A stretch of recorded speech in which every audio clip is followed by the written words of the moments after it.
Eu acho que o maior problema da nossa universidade não está relacionado diretamente com a universidade em si. O professor Júlio falou na fala dele do esquema de corrupção que começa na questão dos anos mais pequenos. Eu discordo do professor Júlio nesse sentido, porque eu acho que o grande problema da universidade hoje, isso na greve ficou bem evidente, está no fato de nós termos a autonomia da universidade, na verdade, ter perdido todo sentido de falar em autonomia hoje, diante dos controle do sistema de controle que o MEC está conosco, e não baseado simplesmente na questão do MEC. Ministérios que estão acima do MEC, que estão ensinando, hoje faz esse processo cruel com as pequenas universidades. O contingenciamento de recursos que o MEC faz para as universidades é que leva a um absurdo deslocamento de recursos para a universidade no final do ano, e isso tem muito, a maioria dos recursos, principalmente na forma de emendas parlamentares. Isso foi, aos poucos, nos condicionando a necessidade de fundações. E aí abriu, escancarou-se a porta para a corrupção. Então, eu acho que a greve conseguiu uma coisa fundamental, que foi abrir o diálogo com o MEC. Nós forçamos o MEC a nos receber e a nos dialogar conosco. E a professora Berenice, o professor Tenório, o Daniel, os representantes dos nossos vários segmentos na greve, fizeram parte de uma comissão, inclusive, de gestão de crise. Nós tivemos um momento, foi fantástico. Esse grupo que acompanhou, dialogou com o MEC sobre necessidades da universidade, sobre empenhamento de recursos, sobre prioridades, e a gente conseguiu algumas coisas. Só que, com o passar da greve, as coisas voltam a esfriar. Por quê? Muita coisa não foi empenhada, muitos recursos que já estavam pré-empenhados, houve uma pressão na universidade para que eles fossem empenhados, e entre esses recursos está, inclusive, aquele terreno de Corinto Moura. Aquela comissão conseguiu, junto com a atual pró-reitora que está à frente, que estava respondendo pela reitoria num determinado momento, a não cumprir determinações do MEC de empenho daquele terreno, e buscou junto à AGU recursos para o despacho da AGU para poder se posicionar junto da compra daquele terreno. Isso fez com que o recurso fosse devolvido. Então, isso para mim é um mérito, um ganho muito grande que nós conseguimos. Então, eu acho que, internamente, nós precisamos pensar no sistema de gestão sistêmico, onde cada parte, cada setor da universidade tenha competências muito bem definidas, para que o sistema de controle de acompanhamento possa efetivamente se dar, para que os setores tenham clareza das funções que se desempenham. Então, hoje, por exemplo, departamentos de coordenações, tudo sob a responsabilidade de uma mesma pessoa, o chefe do departamento, isso leva a uma sobrecarga de trabalho e a uma mistura de funções que ninguém sabe mais direito o que fazer, fica só respondendo por coisas pontuais e o atropelamento do dia a dia, a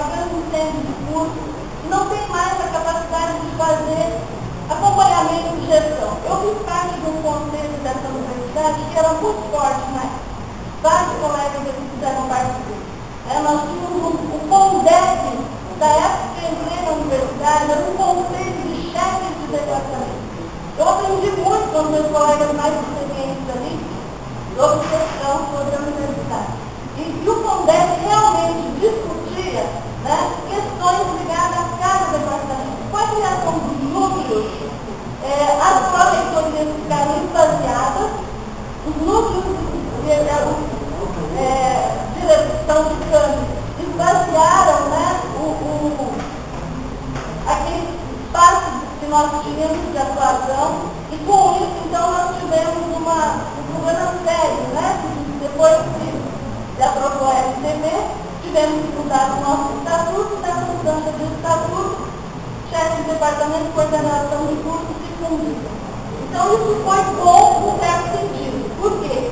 Antes, o colegiado do curso deliberava sobre o curso. O conselho de departamento acabava fazendo papel só da vida dos professores.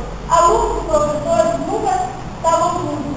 Então, os conselhos de departamento hoje são muito importantes no momento em que eles colocam técnicos, professores e alunos no mesmo conselho. Então, eu acho que para os Estados Unidos, a gente tem que procurar manter essa representatividade. O nosso departamento, por exemplo, o departamento de biologia, é um dos poucos departamentos que a representatividade de alunos realmente se dá.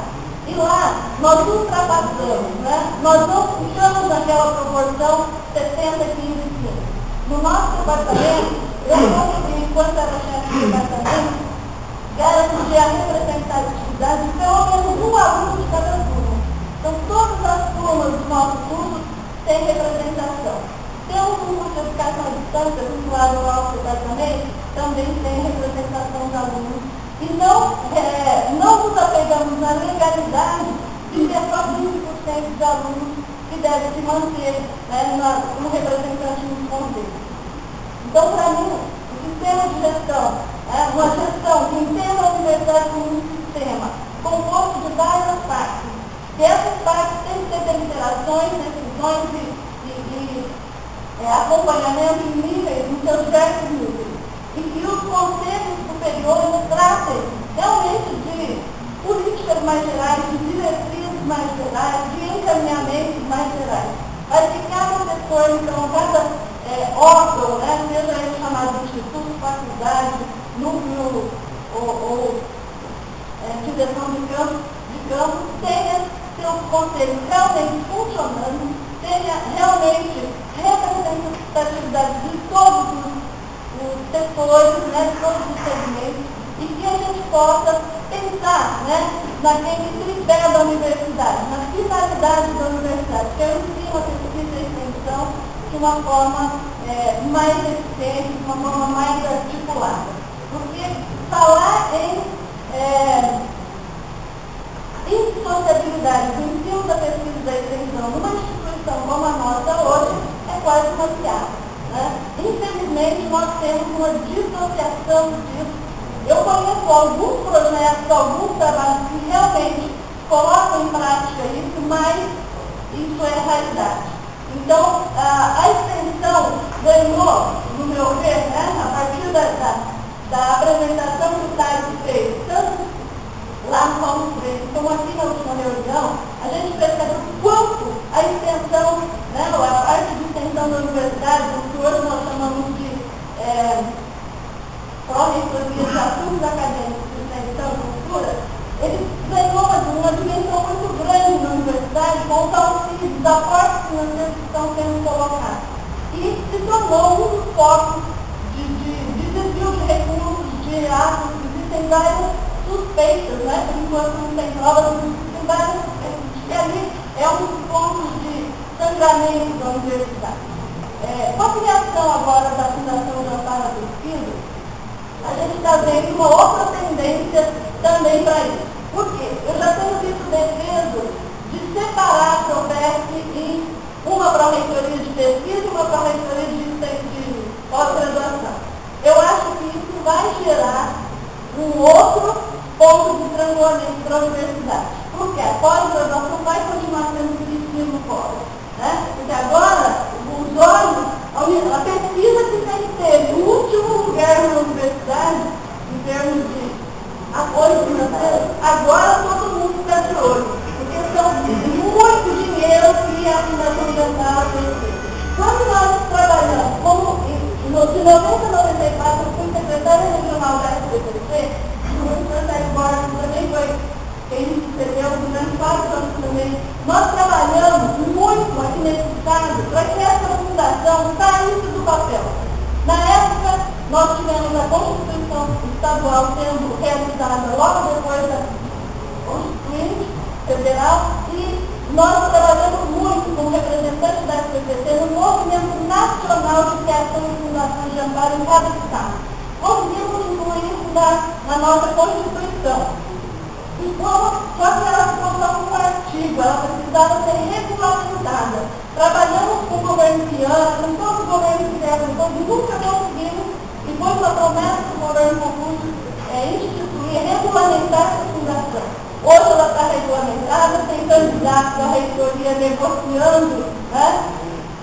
Inclusive adesão, né, à candidatura da doutora Cristina, a partir, trocando uma promessa de ser indicado, porque na proposta original da Fundação da Amparo Pesquisa, ela era proposta das funcionários novos da FAPESP.